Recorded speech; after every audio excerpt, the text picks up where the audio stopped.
시간 우리 함께 온라인으로 또 현장에서 예배하는 우리 모든 성도님들 주 안에서 사랑하고 축복합니다. 오늘은 사도행전 마지막 시간입니다. 2019년 5월부터 사도행전 말씀을 나누는데 기억나십니까? 기억 안 나시겠죠? 네. 계속 말씀을 나누다가 2020년 2월 달에 이제 코로나가 확산되면서 잠시 사도행전을 이제 중단하고, 그리고 다시 올해 5월부터 사도행전 말씀을 나눴습니다. 그리고 오늘은 사도행전 마지막 말씀을 나누고자 합니다.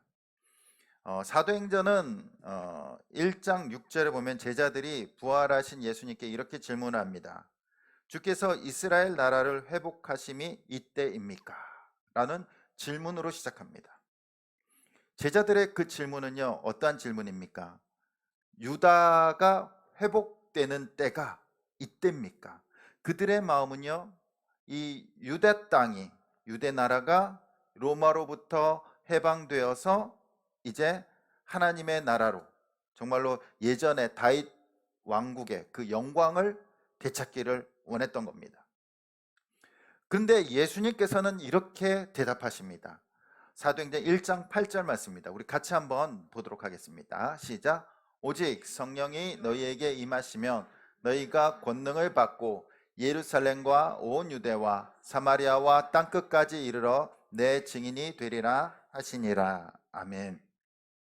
분명 제자들은 유대 땅이 회복될 때가 이때입니까? 지금부터 우리가 회복되고 해방됩니까? 라고 물어본 거예요. 그러나 예수님의 대답은 어떻습니까? 성령이 너희에게 임하시면 너희가 권능을 받고 예루살렘과 온 유대와 사마리아와 땅끝까지 이르러 내 증인이 되리라. 제자들이 생각하는 나라와 예수님께서 말씀하시는 나라가 분명히 다르죠. 제자들이 생각하는 나라는 자기들이 밟고 다니는 그 땅이었어요. 그러나 예수님께서 말씀하시는 그 나라는요, 그 땅이 아니라 하나님의 나라, 복음이 전파되는 그 나라를 말씀하십니다. 그리고 제자들은요, 예수님의 명령대로 이제 모여서 기도합니다. 그리고 성령 충만함을 받습니다. 방언을 하고요. 그리고 뜨거움으로 전도하기 시작합니다.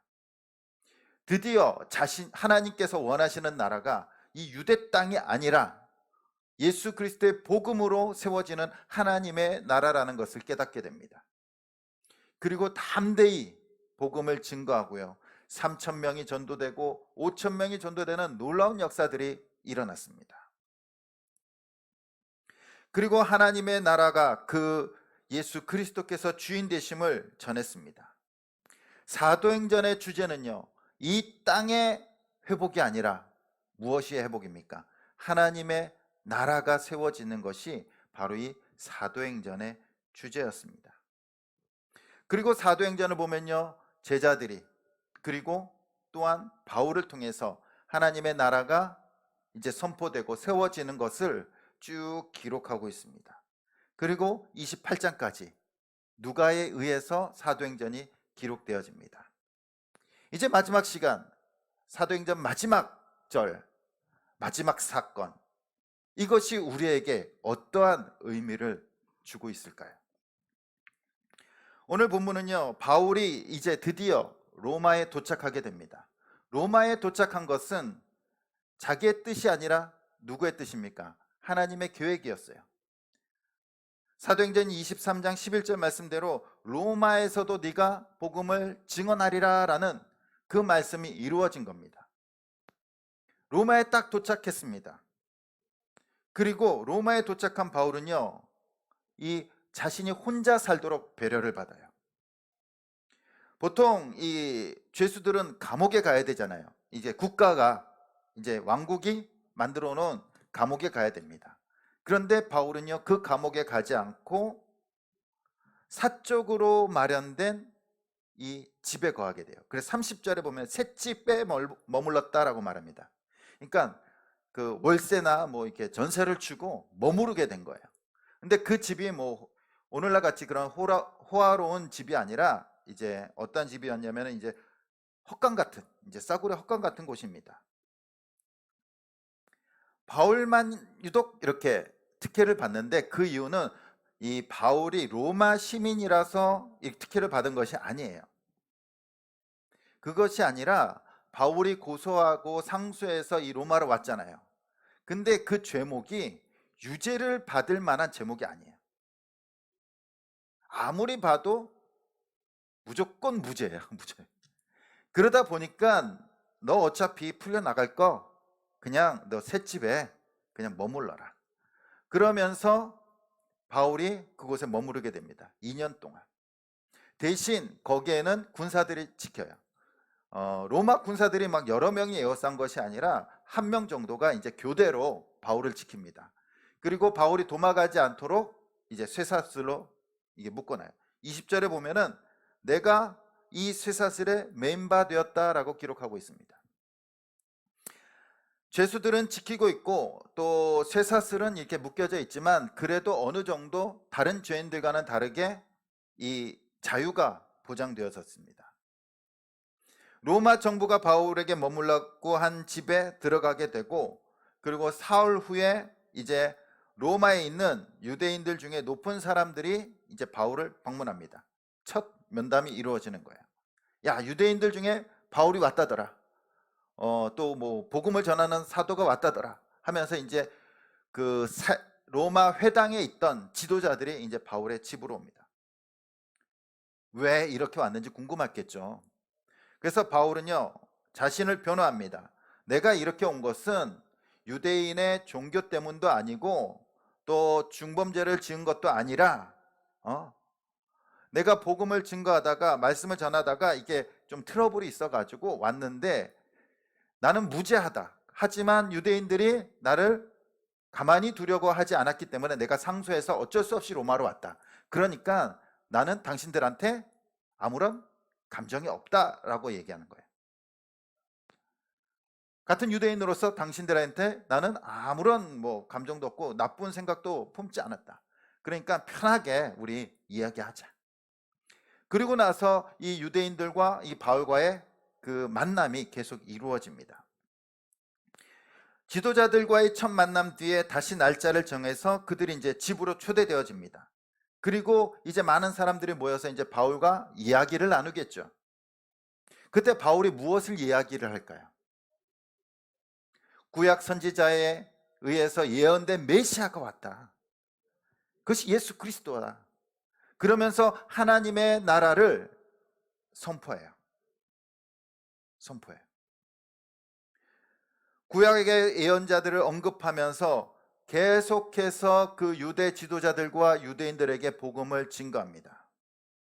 그 모임은 하루 종일 계속되었고요. 그 시간에 바울은요 유대인들에게 복음을 강론하기 시작합니다. 전통적으로 보이면요 이러한 강론이 이루어질 때는요 열띤 토론이 이루어지는 거예요. 유대인들이 궁금했던 거 그리고 바울이 전했던 거 하면서 밤새 막 토론이 이루어지겠죠. 그리고 하루가 안 되면요 또 며칠씩 걸려서 또 몇 차례씩 계속해서 그러한 이제 복음에 대한 말씀에 대한 이제 토론과 강론이 계속해서 이어지는 겁니다. 그러던 중에 오늘 23절에 보니까 여러 사람들이 이제 바울의 복음을 듣고 예수님을 믿게 된 사람들이 생겼어요. 그러나 대부분 많은 사람들은요 바울을 떠나갑니다. 믿지 않는 겁니다. 바울이 아무리 복음을 잘 전해도요 저보다 뛰어나게 복음을 전해도 많은 사람들이 안 믿는 거예요. 참 희한하지 않습니까? 베드로가 전하고 바울이 전하고 사도들이 복음을 딱 전하면요 백발백중 딱 꽂혀가지고 예수님을 믿어야 되는데 그렇지 않았다는 거예요. 우리보다 성경 지식도 능통하고 성경을 달달달 외우고 예수님을 직접 만나고 성령 충만했지만 전했는데 안 믿었다는 거예요. 그래서 바울은요 이사야서 6장 9절 말씀을 인용해서 26절과 27절에 이렇게 말합니다. 우리 같이 한번 읽어보겠습니다. 시작. 일렀으되 이 백성에게 가서 말하기를 너희가 듣기는 들어도 도무지 깨닫지 못하며 보기는 보아도 도무지 알지 못하는도다. 27절입니다. 이 백성들의 마음이 우둔하여져서 그 귀로는 둔하게 듣고 그 눈은 감았으니 이는 눈으로 보고 귀로 듣고 마음으로 깨달아 돌아오면 내가 고쳐줄까 함이라 하였으니. 아멘. 이 강팍한 유대인들의 마음을요, 이사야의 말씀을 통하여 선포하고 있는 거예요. 네가 눈은 뜨고 있으나 감은 것 같고 귀는 있는 것 같으나 듣지 못하는구나. 왜 그렇습니까? 마음이 강팍했다는 거예요. 마음이. 그렇게 여러 날을 설명하고 강론하고 토론하고 했지만 몇 명은 믿었지만 대다수의 사람들은 믿지 않았다는 겁니다. 하나님의 말씀은요, 듣는 사람으로 하여금 구원에 이르게 하는 능력이 있습니다. 하지만 말씀을 듣고 반응하는 사람들도 있지만 거부하는 사람들은 훨씬 많아요. 훨씬 많지 않습니까? 저는 매주 하루 이상씩은 이제 전도를 꼭 나가요. 근데 이번 주는 못 나갔어요. 일주일 내내 비가 와가지고, 비가 너무 많이 와가지고 나갈 수가 없었어요. 그 오후마다 이게 어떻게 하루 종일 비가 오나요? 근데 전도를 나가면요, 처음에 전도할 때는요, 이 사람들이 이제 전도지랑 또 전도 물품을 주면서 예수님 믿으세요, 예수님 믿고 행복하세요, 예수님 믿고 구원 받으세요 이렇게 주면요, 그냥 거의 다 받아요. 다 받아요. 네. 그리고 거부한 사람들은 있어요. 예전에는 거부한 사람들은 어떠한 사람들이었냐면요, 다른 교회 다니는 사람들. 저 교회 다녀요, 다른 사람 주세요 하면서 이제 친절하게 거부합니다. 근데 최근 들어서는요, 코로나 때문인지 뭐 때문인지 사람들의 마음이 강팍해졌는지 안 받는 사람들도 많더라고요. 그냥 딱 이렇게 주면요, 그냥 무시하고 지나가요. 예. 대꾸도 안 하고 쓱 지나갑니다. 아니면 이렇게 툭 치고 지나가는 사람들도 있어요. 점점 이렇게 전도하기가 힘들어지는 것 같아요. 그런데 대학가에는요, 더욱 전도하기가 힘들어졌습니다. 2013년도에 서울대에 이게 싱커스라는 이 동아리가 생겼어요. 이 동아리가 생겼는데 이 동아리는 어떠한 동아리냐면요, 전도 거부 카드를 만들어서 돌립니다. 그리고 전도하는 사람들에게 오면요, 그 카드를 보여줘요. 그냥 말없이 줘요. 한번 보시면요, 저게 No thank you 써있죠. 뭐라고 써있냐면, 저에게 당신의 전도가 필요하지 않습니다 하면서 전도하는 사람이 오면 그냥 이거 줘버려요. 그 내용 안에 카드 내용을 보면요, 그 다음 장에 보면은 아이고 안 보이네요. 보일 줄 알았는데 한마디로 믿지 않겠다는 거예요. 자기는 무신론자이고 자기는 뭐 지식으로 믿지, 이런 성경을 믿지 않겠다라는 내용이 담겨져 있습니다. 그리고 이 프리싱커스라는 이 동아리가 2017년 18년도에는요 다시 이 카드를 제작해서 대학으로 배포합니다. 대학으로 배포해요. 전도 거부 카드를 만들어서 이 전국적으로 이제 돌리기 시작한 겁니다. 그러면서 이제 전도하러 오는 사람들한테 이걸 주는 거예요. 그냥 나 건들지 마라, 나 안 믿는다. 근데 이들이 전도 거부 카드를 만들게 된 이유는요, 개신교 때문이 아니에요.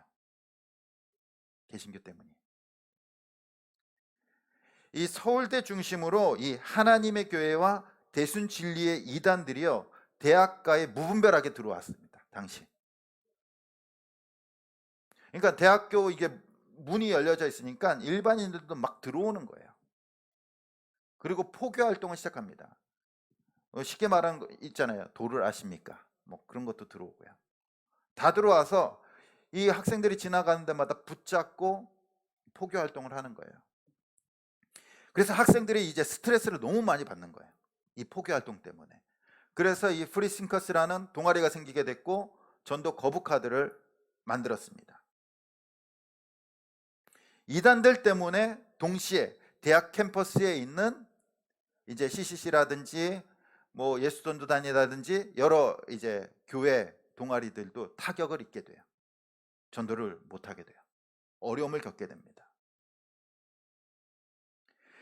대학생들뿐만이 아닙니다. 코로나가 딱 터지면서 가장 먼저 주목받았던 종교가 뭡니까? 신천지였죠. 신천지. 폐쇄적이고 또 자기네들 마음대로 하는 그런 신천지.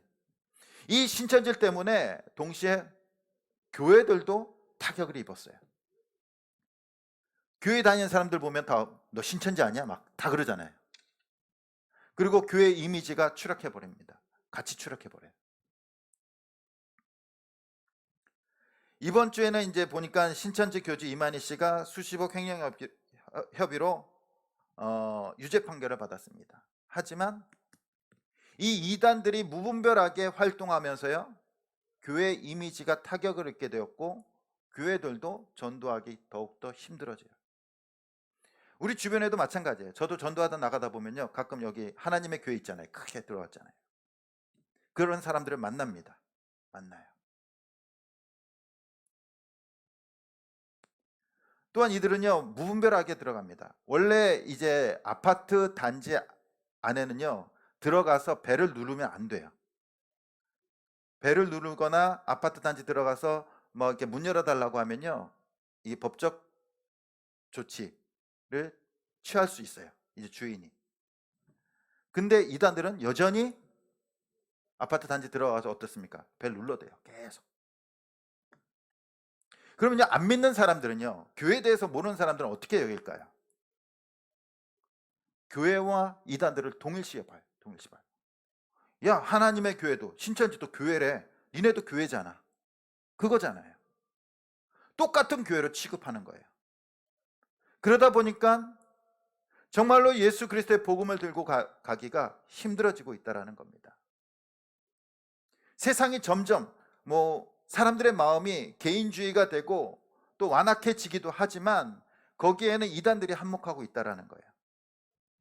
오히려 교회들이 전도하는데 방해하고 있어요. 방해하고 있어요. 이렇게 점점 갈수록 전도하기 힘든 시대가 되어져 가고 있습니다. 되어져 가고 있어요. 그러나 오늘 말씀에 보면요, 바울은 지금 어떤 상태입니까? 감금된 상태예요. 그럼에도 불구하고 바울은요, 복음 전하는 것을 끝까지 포기하지 않습니다. 우리 같으면 감금된 상태예요. 아무것도 못해요. 밖에 나가지도 못해요. 주는 밥만 먹어야 돼요. 아, 여기서 그냥 푹 쉬지. 그거 아닙니까? 우리가 감금은 아니더라도 자가격리는 해보셨잖아요. 해보신 분들 계시잖아요. 자가격리. 얼마나 답답합니까? 근데 자가격리하면서 어떻게 하면 전도하지? 라고 생각해 본 적 있으십니까? 아마 저도 마찬가지예요. 아무도 없을 거예요. 자가격리하면서 어떻게 전도하지? 라고 생각하는 사람은 없어요. 근데 바울은요, 그 상황 속에서도 전도를 해요. 복음을 전합니다. 바울은 로마에서도 복음을 전하는 자신의 사명을 조금도 뒷전으로 미루지 않습니다. 그리고 어떠한 상황 속에서도 원망하지 않고 불평하지 않고 복음을 전해요. 복음의 길을 만들어내요. 만들어내요. 자기가 구금된 상황, 그리고 돌을 맞는 상황, 쫓겨다니는 상황, 아니면은 배를 타고 있는 상황, 섬에 도착한 상황, 어떠한 상황 속에서도 복음의 길을 만들어내요. 복음을 전합니다. 환경 탓을 하지 않아요. 주어진 환경에 방법을 찾아내고 최선을 다합니다. 그리고 그들이 복음을 받아들이지 않아도 낙심하지 않고 전해요. 복음을 전하는 삶은요, 환경에 매이지 않습니다. 특별한 환경이 되었을 때만 전도하는 것이 아니에요. 세상에는요, 전도할 수 있는 환경이란 없어요. 전도할 수 있는 환경은 없어요. 있습니까? 세상이 죄악 가운데 있는데, 하나님을 모르는데, 예수 그리스도를 믿지 않는데 전도할 수 있는 환경은요, 없어요. 우리 집에도 없고요, 가게에도 없고, 직장에도 전도할 수 있는 환경이란 하나도 없어요. 그런데 우리는 환경 탓을 하고 있지 않습니까? 나에게 환경이 갖춰지지 않아서 내가 전도할 수 없어. 내 건강이, 내 몸이 전도할 수 있는 몸이 아니야. 우리의 집안 환경이 전도할 수 있는 환경이 아니야. 우리 집이 어려워서, 마음이 어려워서, 또 가족들이 나를 괴롭혀서, 세상이 나를 힘들게 해서 난 전도할 수 없어. 우리는 때로는 이렇게 자기 합리화를 시키기도 합니다. 그러나 세상에는요, 전도할 수 있는 환경이 어디에도 없어요. 어디에도 없어요.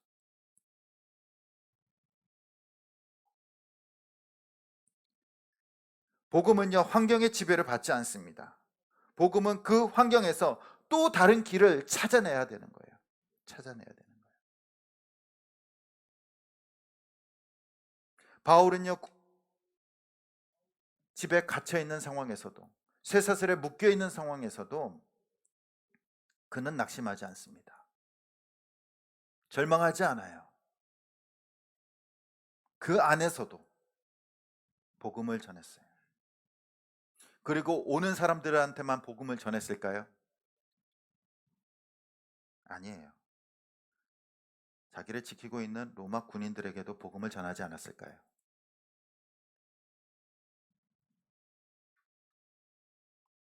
주님께서는 분명히 말씀하십니다. 그 복음을 전할 때, 그 길을 갈 때 우리와 함께 하신다라고 약속하셨습니다. 마태복음 28장 19절 20절 말씀 우리 같이 한번 읽어보겠습니다. 시작. 그러므로 너희는 가서 모든 민족을 제자로 삼아 아버지와 아들과 성령의 이름으로 세례를 베풀고 내가 너희에게 분부한 모든 것을 가르쳐 지키게 하라. 볼지어다 내가 세상 끝날까지 너희와 항상 함께 있으리라 하시니라. 아멘. 복음이 전파되는 곳에 함께 하신다라고 약속하셨어요. 복음이 전파되는 곳에. 바로 예수 그리스도의 능력은 어디에 있는 겁니까? 복음 안에 있는 거잖아요. 말씀 안에 있는 거잖아요.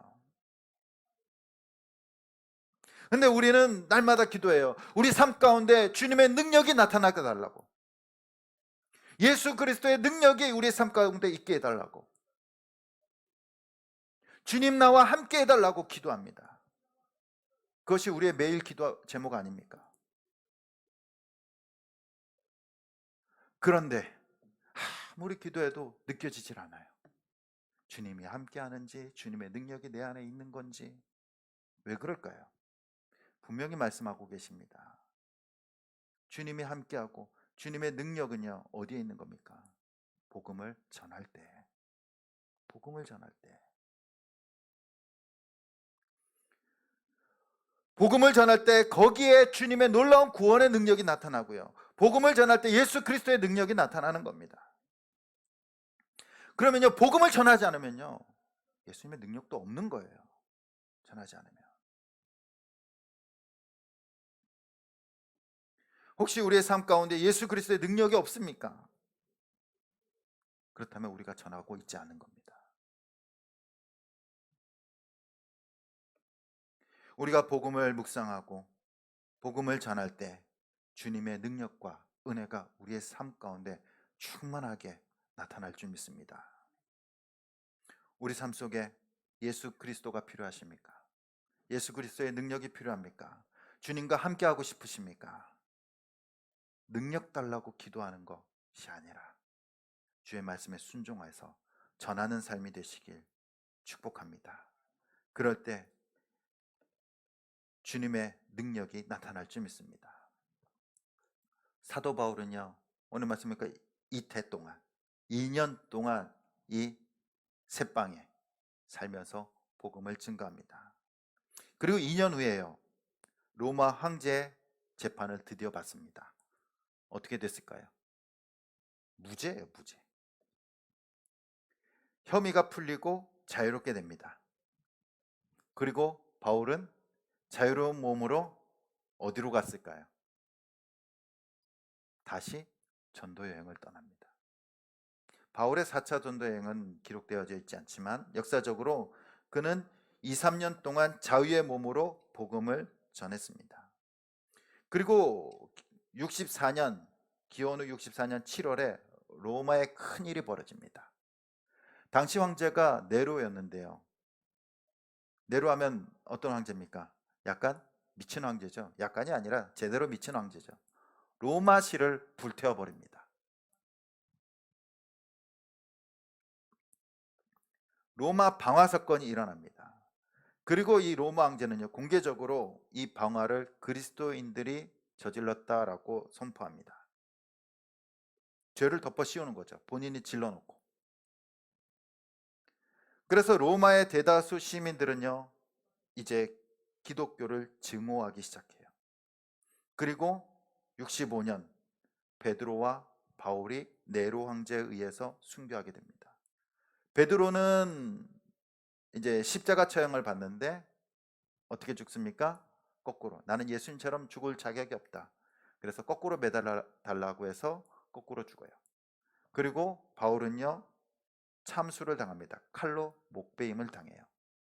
그 이유는 이 바울의 신분이 로마 시민이잖아요. 그래서 로마 시민에게는요, 가장 무서운 십자가형을 내리지 않아요. 그래서 참수를 당하게 됩니다.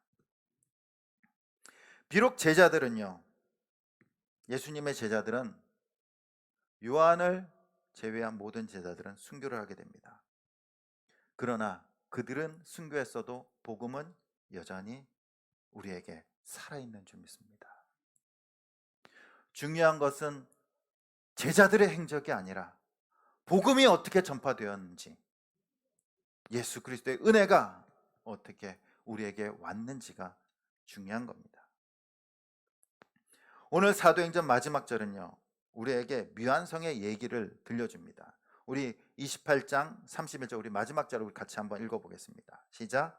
하나님의 나라를 전파하며 주 예수 그리스도에 관한 모든 것을 담대하게 거침없이 가르치더라. 아멘. 어떻게 보면은 소위 말하는 열린 결말이죠. 계속해서 가르치는 거예요. 계속해서. 바울의 죽음도 기록되어져 있지 않고요. 베드로의 죽음도, 제자들의 죽음도 기록되어져 있지 않습니다. 교회가 끝났더라가 아니에요. 계속해서 모든 것을 담대하게 거침없이 가르치더라.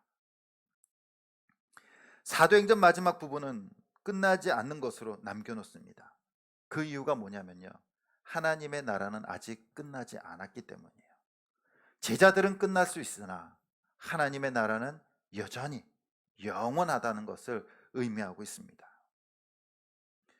예수를 주라 고백하는 모든 성도들은요, 바로 하나님의 나라를 증언하고 예수 그리스도를 전파함으로써 주님 오실 그날까지 계속해서 담대하게 거침없이 가르치는 사명이 주어진 줄 믿습니다. 그것은 환경의 지배를 받지 않습니다. 우리에게 전도할 수 있는 환경은 결코 없어요. 전도하는 사람에게 호의적인 사람은 결코 없습니다. 하지만 그럼에도 불구하고 우리는 담대하고 겁침없이 복음을 전해야 될 줄 믿습니다. 사도행전의 시작은 어떻게 시작되었습니까? 성령이 우리에게 임하심으로 시작이 됩니다. 제자들이 120명이 기도하면서 성령 충만을 받고 드디어 예수 그리스도의 복음이, 하나님의 나라가 선포되기 시작합니다. 우리 또한도 우리의 구원의 시작이 어떻게 시작되었습니까? 성령님께서 우리에게 임하심으로 우리가 예수 그리스도를 믿게 되고, 그리고 우리의 새로운 인생이 시작된 줄 믿습니다. 구원받은 순간 우린 예수 그리스도께서 주신 사명을 가지고 살아갑니다. 2000년 전에 사도행전은 그렇게 시작되었지만 오늘날의 사도행전은요, 우리의 구원으로부터 시작되는 겁니다. 성령이 우리에게 임하시며 우리가 권능을 받고 예루살렘과 온 유대와 사마리아와 땅 끝까지 이르러 증인이 되라라고 우리를 구원하신 줄 믿습니다. 우리는 사도행전처럼 복음을 전하다가 핍박받을 수도 있습니다. 복음을 전할 때 놀라운 역사를 경험할 수도 있습니다. 복음을 전할 때 수많은 사람들이 주님께 돌아올 수도 있고, 또 복음을 전할 때 우리가 죽어야 되는, 우리 자신을 죽여야 되는 상황이 처해질 수도 있습니다. 복음을 전할 때 눈물을 흘릴 때도 있고요, 아픔을 겪을 때도 있고, 괴로움을 겪을 때도 있고, 배고픔을 당할 때도 있고, 매 맞을 때도 있고, 쓰러질 때도 있고, 좌절할 때도 있습니다. 그것이 바로 우리의 사도행전이에요. 우리 각자의, 그리고 우리 교회의 사도행전인 줄 믿습니다. 우리는 우리 교회만의 사도행전, 우리 구원받은 하나님의 자녀들만의 각자의 사도행전을 쓰면서 살아가고 있는 거예요. 매일매일 우리는 복음의 일기를 써내려가고 있습니다. 우리가 써내려가는 그 사도행전은 어떠한 사도행전입니까? 천국에 딱 갔는데 한 장밖에 없어요. 얼마나 마음 아플까요? 하나님께서. 그러나 천국에 갔는데 우리가 쓴 사도행전이요, 28장이 아니라 100장, 200장 쫙 펼쳐진다면 하나님께서 얼마나 기뻐하실까요? 우리가 바라봐야 될 것은 우리가 전도할 때 겪는 아픔과 슬픔이 아닙니다. 100명을 전도해도 99명이 주님을 믿지 않고 돌아갈지라도 그 한 명, 그 한 명이 우리의 열매고 하나님의 기쁨이 될 줄 믿습니다. 우리는 그 한 명을 바라보면서 전도하는 거예요. 그 한 명을 바라보면서 복음을 증거하는 것인 줄 믿습니다. 바울도 제자들도요, 그 뛰어난 제자들도요, 복음을 전할 때 다 믿지 않았어요. 오히려 돌을 던졌고요, 오히려 죽이려고 했어요. 그러나 그들은 끝까지 포기하지 않고 복음을 전합니다. 우리는요, 우리가 막 어떻게 해서 끌고 와서 하는 것이 아니라 우리는 복음을 전하는 사람들, 한마디로 농부로 비유하면 씨를 뿌리는 사람들이에요. 뿌리는 사람들. 그리고 물을 주시고 기르시고 열매 맺게 하시는 분은 오직 주님이신 줄 믿습니다. 이제 한 주간 우리는 이제 예배를 마치면 가정으로 돌아가겠죠. 또 내일이 아니더라도 이제 화요일 되면은 또 직장으로, 사업장으로 돌아갈 것입니다. 그것이 바로 우리가 이곳을 떠나는 그 순간이 이제 한 주간의 전도 여행이 시작되는 거예요. 한 주간의 전도 여행을 딱 마치고 또 우리가 주일날 모여서 전도 보고도 하고 또 은혜도 나누고 또 은혜도 받고 또 다시 바울처럼 일주일간의 전도 여행을 떠나게 되는 겁니다. 우리의 삶이 늘 사도행전 가운데 있다는 것을 잊지 마시고요. 그리고 월요일부터 또 토요일까지 우리가 세상 가운데, 또 가정 가운데, 일터 가운데 우리는 전도 여행을 하고 있다라는 마음으로 살아가길 소원합니다. 그리고 날마다 우리의 입술을 통하여, 삶을 통하여 예수 그리스도의 복음을 전함으로써 한 명이, 두 명이, 또한 그들을 통하여 또 하나님께서 원하시는 30배, 60배, 100배의 열매를 맺을 수 있는 저와 여러분들이 되시길 간절히 주님의 이름으로 축원드립니다.